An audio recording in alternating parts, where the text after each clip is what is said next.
আরে দাঁড়ান দাঁড়ান, আর রান্নাটা একবার দেখেই যান।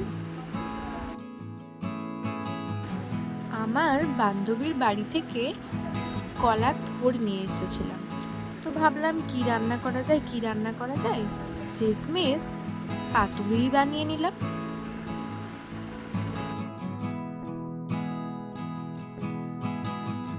কিছুই না, থোড়টাকে প্রথমে কুচি কুচি করে কেটে নিয়ে ভালো করে নুন হলুদ দিয়ে প্রেসার কুকারে সিটি দিয়ে নিতে হবে, ওই 5 থেকে 6টা মতন। তারপর আর কি, গ্যাস জ্বালিয়ে প্রেসার কুকার বসিয়ে নিলাম সেদ্ধ হওয়ার জন্য। অন্যদিকে একটা পেস্ট বানিয়ে নিলাম, ওই 2 চামচ মতন সাদা সর্ষে, 1 চামচ কালো সর্ষে, 1 চামচ পোস্ত, আর কিছুটা নারকেল কোড়া, আর পরিমাণ মতো যেমন যার ঝাল পছন্দ ওরকম কাঁচা লঙ্কা।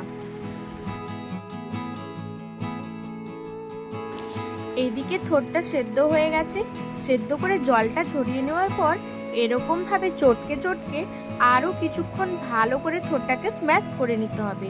দেখবেন ওখান থেকে অনেক জল বেরোবে। তারপর দেখবেন জলটা যখন ভালোভাবে শুকিয়ে গেছে, তখন ওই পেস্ট করে রাখা মশলাটা দিয়ে ওর সাথে নুন, কিছুটা চিনি, একটু সর্ষের তেল, আর হ্যাঁ একটু হলুদ দেবেন, আমি এখানে দিতে ভুলে গেছিলাম, দিয়ে ভালো করে মাখিয়ে আগে থেকে সেঁকে রাখা কলা পাতাতে কিছুটা পরিমাণ করে দিয়ে পাতুরির একটা শেপ করে নিয়ে ওপর থেকে কিছুটা নারকেল কোড়া আর কাঁচা লঙ্কা দিয়ে ভালো করে মুড়ে সুতো দিয়ে বেঁধে একটা একটা করে রাখতে হবে। দেখুন আমি কয়েকটা এখানে বানিয়ে নিয়েছি। এই থোড় কোলেস্টেরল ও রক্তচাপ নিয়ন্ত্রণে সাহায্য করে, এতে থাকে ফাইবার, আয়রন। এছাড়াও এটি আমাদের হজম শক্তিতেও সাহায্য করে। থোড়ের উপকারিতা বলতে বলতে এইদিকে আমার সব কটা পাতুরি রেডি হয়ে গেছে। এইবার ভেজে নেওয়ার পালা। কড়াইতে তেল দিয়ে পাতুরিগুলো বসিয়ে ওই 3 থেকে 4 মিনিট মতো ঢাকা দিয়ে হতে দেব।